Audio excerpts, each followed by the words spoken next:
this is my review for the Olympus TG4 Tough camera. 2.1 meters shockproof, or 7 feet. 15 meters, 50 feet waterproof with an f2.0 lens. Now you'll find this lens to be plenty wide. It's 4 times wide optical zoom, 4.5 to 180 millimeters. It's not vignetting like the GoPro does. It's perfectly symmetrical. It works really well. I am an automatic person, so I won't be explaining all the little details of the camera, which when you turn it on, you have auto, your scene, your portrait, aperture priority. You've got a ton of stuff on here. And to me, that's not what I bought this camera for. I bought this camera because it was automatic and I wanted to be brain dead when I turned it on and literally started filming in the ocean. So the first thing I did was to buy some extra batteries. Got them online.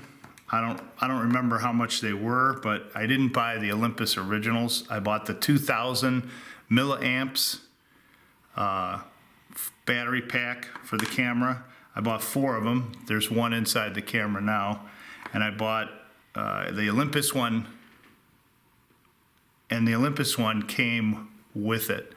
So with that said, I beat it up pretty good. It's got a few scratches on the back here, even on the case, but that's what it's intended for. It's a tough camera, and that's what I used it for. I read a lot of reviews online about pieces of glass to cover this, and everyone said once they put it on and they put it in the water, it just came off. So there's no point. I didn't even try buying one. However, it does, get a little bit scratched up, as you can see. I don't know if you can see those scratches there, but it works really well. And the best part why I bought this also was because it has a stereo microphone. It records in stereo.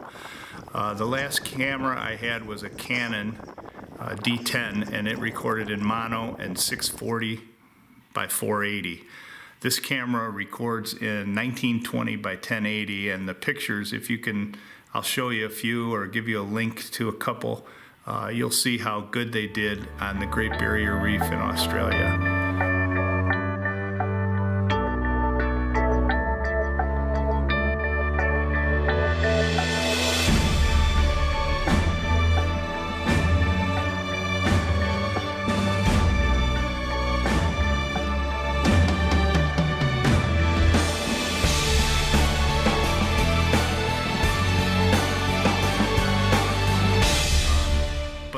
Have some functions which I figured out, had I thought about it, I would have done this separately.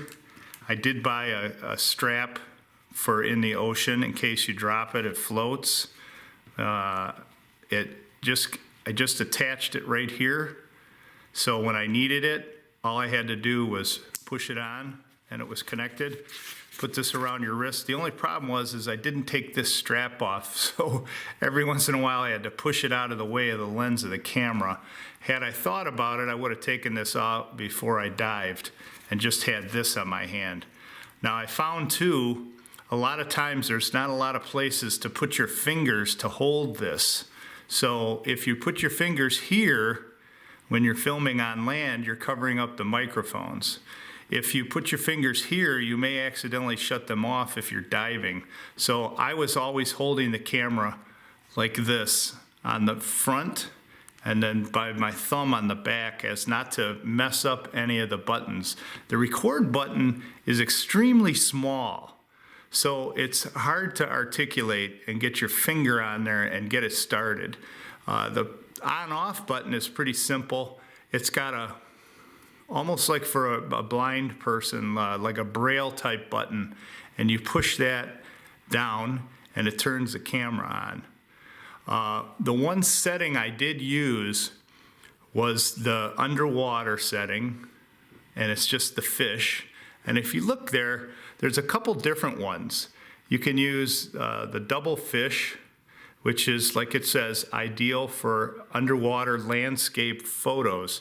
Now, the one I used primarily was this one, action scenes. I didn't want any of my fish to be blurred that I took a picture of, so I left it on this one, and just that was it. There is another underwater setting, whoops, which is just like it says, close to subject for your fish.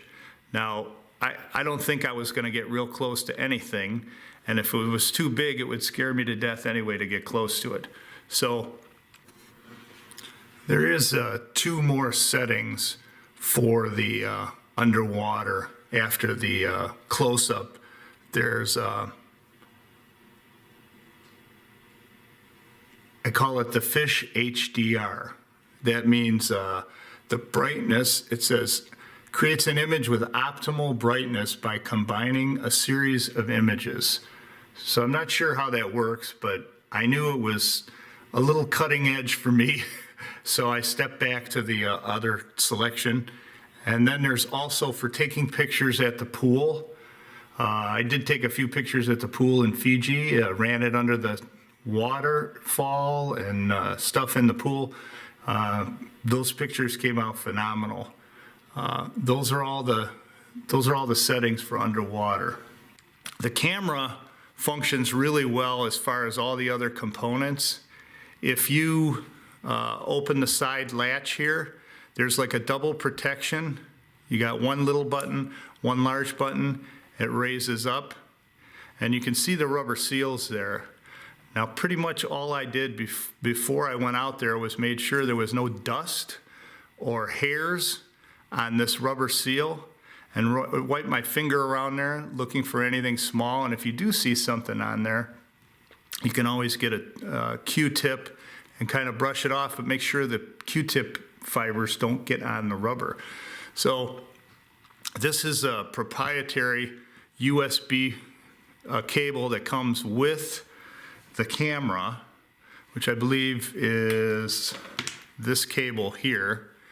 And you'll see what I've done is I've written on these, I don't know if it's the old man in me or just the fact that I got so many cables, I'm tired of getting them mixed up. So I wrote Olympus on this one. And this is the proprietary USB cable that comes with it to transfer your videos. And it comes with a CD, and it has its own software. Now this is proprietary HDMI. It's a micro HDMI cable, which I don't think it came with it. I'm pretty sure I had to buy one. And so I bought one of those, which wasn't a big deal, but make sure it's micro. There's micro, mini, and then full-size HDMI. And this is the HDMI, the micro HDMI cable. I don't know if you can even see that end. I believe I bought it. I don't think it came with the camera. So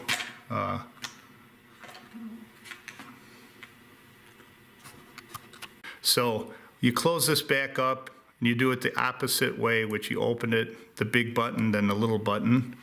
And then on the bottom is the battery. Oops. Got to make sure you got it the right way. There's a little orange thing. You can barely see it when you open it. And if you do see that there's the battery compartment right here. Pretty simple. Goes right in there. I'm going to say that battery lasted about 45 minutes, this 2,000 amp, maybe an hour, but I've got everything turned off. No Wi-Fi, no GPS, which is on here also, but those weren't the features I was looking for when I bought the camera. And in the back here is the card. Now, as far as I can tell, this is the maximum size card you can use. I haven't tried using a 256 gigabyte yet, but I will. I'll stick it in there and see what happens. But You can get these on Amazon for about 35 bucks. It might go as high as 40. This worked really well for me. I have a whole bunch of these computer bay cards. I've had no problems with them. I find that the bigger they are, you just leave them in there until they're full, and then you replace them with a new one. It's like the new tape, but it goes in there really simple, and it actually just clicks in there once you push it in. So again, when you're going diving, look for any sand or any kind of material that's on these rubber seals. And from the very first time I tried it in the pool in the backyard with my grandson, and it worked really well. And then that first day on the Great Barrier Reef, I was in my snorkels and fin, and I was right on the beach, and I said, okay, here it is, I'm pressing record, and I'm going in. And it filmed beautifully from then on, and I even took it to Fiji and filmed on South Beach Island in Fiji. So it's not much of a review other than it's a great camera. I think it's around 300 bucks. It might be cheaper. I think I paid $250 with some credit card points and some other things. It's available on Amazon. If you want to know something specific about the camera, you should really check out the specs. I'll try and leave a link in the video. If you got any questions, email me. But I didn't want to do a review until I actually used it. And it's a beauty. This one's going to last at least 5 years. So until something catches up to it. I did look at the green TG tracker camera, which photographs in 4K. But when I looked at the lens was on the end of the camera, which is great. It did like a little gun thing, but it was so small. I seriously, and then I watched a few videos that people took, and it looked more like a GoPro style wide angle lens with the vignetting. Now, if you watch my videos, I'll put them on there so they have no added features on there. I won't add any color or anything. What I'm going to do is just leave it right on there as it was filmed. So good luck. This is a great camera. If you can find it on sale, you know, I bought all the accessories for it. I bought the little handheld knuckles for it, and it fits all the GoPro stuff. I even wore it on a hat, jet boating. So also comes with the wall adapter to plug in the USB and charge it. But I ended up buying a regular wall adapter, and of course I wrote it on there too, that it's the Olympus, because they all look the same. So that's my review for the TG4, and hope it helps. Like I said, if you got any questions, I'll be happy to answer whatever I can. Thanks. See you in the next review. They do offer an underwater housing that goes up to some ridiculous amount of feet, like 150 feet or something. But if you're just snorkeling, this thing is awesome. And I think it'll do just fine whatever snorkeling you can put to it. It's pretty rugged and it works really well. And after you get out of the ocean, no matter how long, it is a good idea to run some water over it. Get rid of all the sand that's collected in any spaces, and dry it off, and then open up your doors and see if any sand has, you know, fallen in these little cracks. That's about it. It has a normal tripod screw in the bottom, so it works with all the accessories from GoPro and wherever you can buy them. Thanks.